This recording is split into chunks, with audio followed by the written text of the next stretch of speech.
Frankie, what do we say? What do we say? We say, build them up. What's up, my favorite little couch potatoes? This week we're heading down to South Florida. I'm gonna take you on a fishing tournament. It's our 4th tournament. The first tournament this year, we placed 3rd. Second tournament, we placed 6th. Last tournament, we won. So this tournament, who knows what's gonna happen, but you're gonna come along for the ride and I'm gonna show you the boat we use. I'm gonna show you all the tackle that we use. It's gonna be so much fun and you're gonna be riding shotgun. We'll see you, let's go.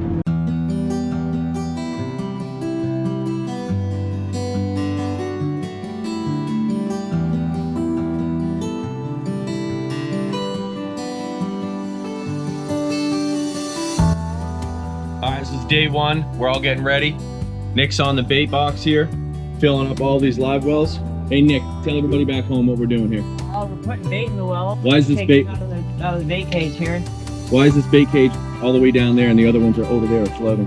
These goggle eyes here, they like being more down on the bottom. All right. They don't get tossed around by the motion of the ocean. Water temperature stays a little more consistent down there. Those baits, they're a little more adapt to temperature change. They do better on the top.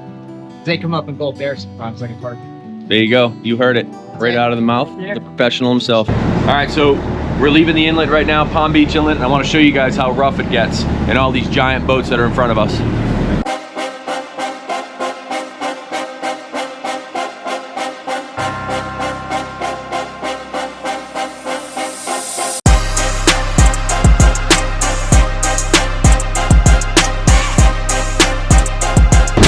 You guys know the boat Team Harvey, they're out in front of us. Pretty good fishing team.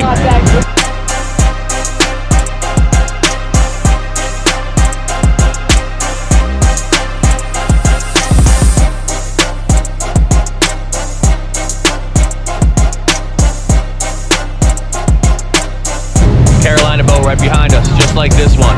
Then you got a Freeman to the right of us. Handle completely different.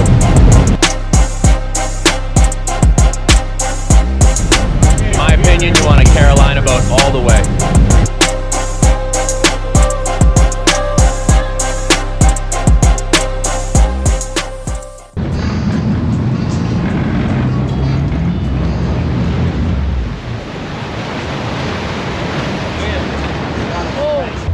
What's up, y'all? We're making a move now. The bite wasn't happening where we were. We hooked up with 7 sailfish and then it went dead. Now we're heading south, about 20 miles south. Check back in with you later. Hopefully we can get on the board down there. See ya. Running, keep the cameras running.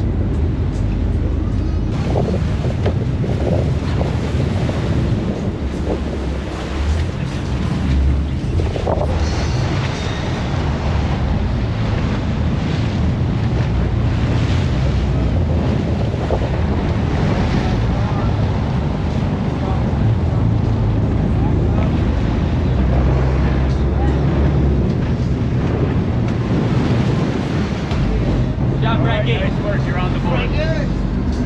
Thank you, Randy. 09 red, that's good. Boom.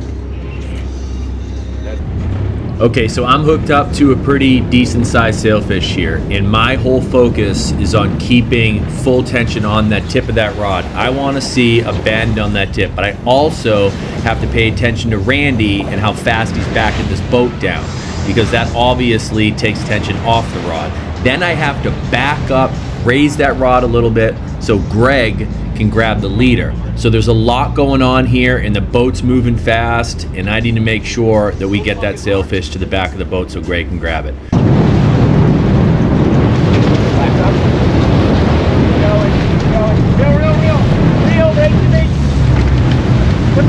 Now what you're seeing here is Greg trying to grab the leader. You cannot touch that main line or else that fish is disqualified. So it's really important for the angler to hold on to that reel, grab that line so you're basically increasing the drag manually and back up so that leader comes right to Greg's hand. That's what you're seeing here. He couldn't grab the leader without getting near that main line. 808, get the card.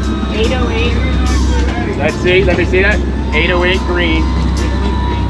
And 80 and what? 809 blue, 808 Eddie. What was Eddie's? So when we call in a fish, The 808 event green, 808 organizers green, will then Frank. give us a number and a color card, and we have to put that on 809 camera, and blue. that verifies the fish was caught right then.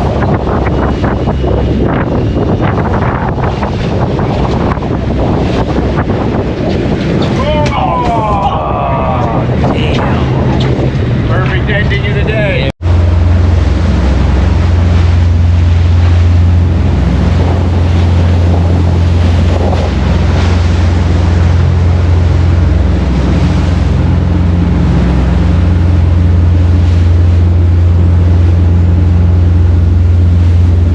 All right, here's what we got. We just finished the day. We got 17 sailfish. We're exhausted. One of the boys wants to clean this little peanut mahi that we caught. So we're gonna head up to the cleaning station. Cooper's gonna clean it. We're gonna bring it into Sailfish Marina. I'm gonna take you into the kitchen if they let me. I don't know, I'm gonna try, just break in there. And we'll see how they cook them. Little catch, clean, and cook. All right, Cooper, tell everybody back home how old you are. Start with there. I'm 13. And what are we doing now? We're gonna fillet this mahi. All right, let's see how you, what kind of knife you got in your hand? A Victorinox. Victorinox. How's that knife doing? Not too good. Why don't you comment below and tell us what you think of little Cooper here and how he's doing it. I think he's doing it. Pretty good job. Start with your tip here, like this, and just work your way down the center line of the fish right here. Now, when you get to there, go straight through it and clean cut it. There it is. That's a nice piece of fish right there. You want to take the skin off now? Y'all, I took a shower already, and now I'm all fishy. So how I like to do it is I cut a little right there, okay? And that's what I grab with my fingers. And I come down here, okay? And I kind of grab it like this, and I work it. This, this knife is horrible. Nice and easy. See that? That's all skin. You cut the bloodline? We will in a minute. See, that's all skin. So you throw that out there. Now, cut the bloodline out. We're gonna have to order some chicken wings, y'all. I don't think that's doing it. Perfect, there you go, Cooper. Frankie, what do we say? What do we say? We say, build them up. You only want it to be like right here.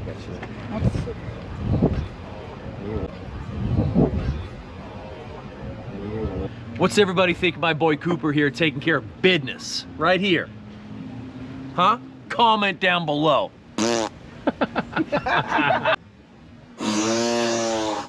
Hey, if there's anybody out there that wants to give us some fillet knives and we'll sponsor you, or vice versa, look at this thing. Help a kid out. Help a kid out. Look, we're working on Victorinoxes or whatever they are. How about some Bubba blades or something? Let's go. Cooper, that's absolutely legit. Everybody, you need to understand, 13 years old, and look what he just did. Cleaned all those mahi nuggies right there perfectly. It is. Good job, buddy.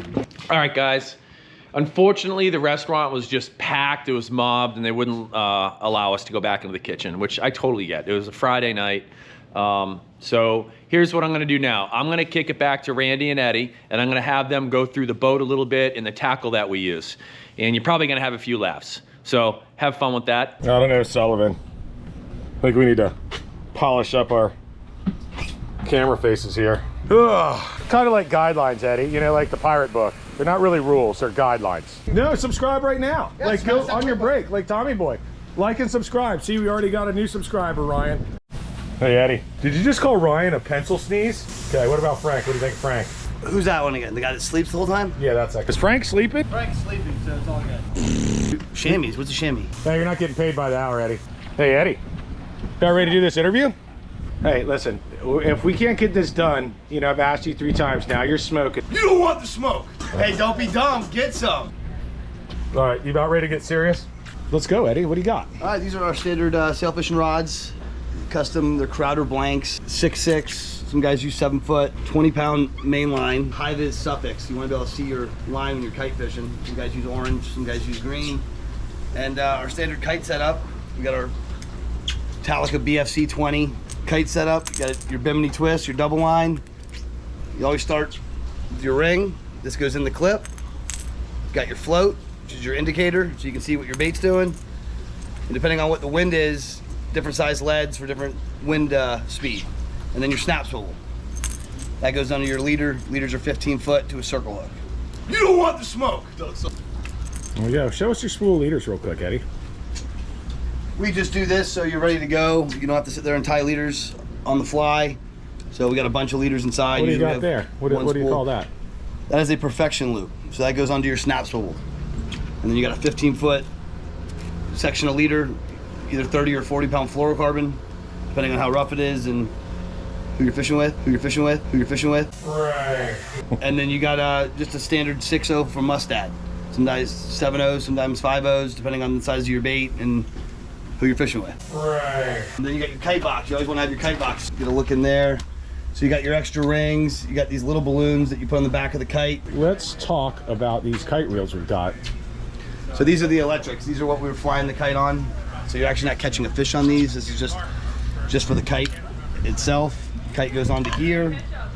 This is braid, 65, usually, sometimes 80 if it's really, really windy. And it's got these clips on it. And these clips that are on this braid, these have different holes in them. Big, medium, small. So on your kite line, there's 3 swivels. When you let the kite out, you get to the first swivel, the swivel's small enough to go through these 2, but it catches this clip. Same thing with the middle, and then the short. So then you have all 3 baits out. And we have this ring that we attach to the rigger. So once you got your kite out and your bait's fishing, you can jack that up a little bit and get your kite line out of the cockpit. So when Captain Randy starts spinning the boat around, it doesn't get all wrapped up in your face. 2,000 years later. Light wind, you can keep the angle of your line up a little higher. Why don't you grab one of those spinning rods? Standard spinning rod, Saragossa 14,000, 6.6 Crowder rod. Usually 30-pound fluorocarbon leader on the spinners. With a 5.0 or a 6.0 circle hook. Again, same thing, 15-foot leaders. Hey, don't be dumb, get some. Also, Eddie, you want to say something about these live wells? Yeah, these are our above deck live wells. They hold a lot of bait. They're 80 gallons a piece. Overflows go right over the side of the boat, and they have valves on them. So when we're running and making a move, we twist these a little bit, which restricts the flow going out. So what that does is the water's coming into the tank faster than it can go out. It'll come all the way up to the lid, and it'll pressurize it to avoid having a gap in there. So there's no slosh, keeps your baits from getting beat up, and that's how we do it. You don't want the smoke. Hey guys, I'm Captain Randy. We're gonna go down to the engine room and just give you a quick peek. Pretty spacious engine room here. This is a sonar tube right here, Omni sonar, C18 cats, generator, live well pumps, spare AC pumps. Pretty clean setup here. So just figured we'd give you guys a quick look around and let you know what kind of power the boat has in it. Obviously we've got an ice maker. There's a fresh water maker as well. Great setup, pretty easy to maintain. All right, Eddie, let's go up to the bridge. Really nice bridge setup here. Standard Cimarron equipment. There is an upgrade here. There's an Omni sonar. I'm gonna go ahead and turn that on for you. There we go. We're on. We're sonaring. So, pretty cool setup. Very simple. C18 power. Beautiful boat. Frank would be very happy that the sonar's on right now. That's right. Frank likes a sonar, especially for yellowtails. US 9s for the teasers. You know, squid chains, mackerel chains, you know, lures, whatever. Great setup. 24 volts, super powerful, really easy to work. Gonna give you a quick view of the cockpit here, guys. Pretty cool setup here. Obviously, we've got room for a lot of rods.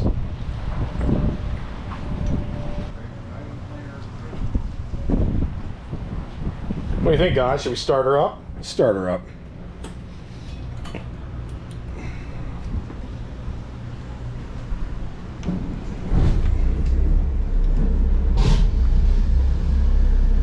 I know you guys want to go fishing on this boat. I want to give a shout out to my boys in Baltimore. Anything wood and metal. They can basically build you anything. They built us this beautiful step box. Actually, we've got another one that says Ocean City. Very reasonable. These guys are amazing. Quick turnaround. They did a great job. Hit them up if you need anything. Well, there you have it, folks. I hope you enjoyed the video. We gave it hell out there in the water. Came up a little short, but I learned so much about sail fishing, about tournament fishing. We had an incredible tournament season, and I couldn't be prouder of the work that my whole team did, my whole crew did. We made such good memories, and I really appreciate you guys watching these. This is something new to all of us here, and we're gonna keep doing them, and hopefully you guys enjoy them. That's it. Thanks for watching the video. Please like, subscribe, and let's make another one. See you guys.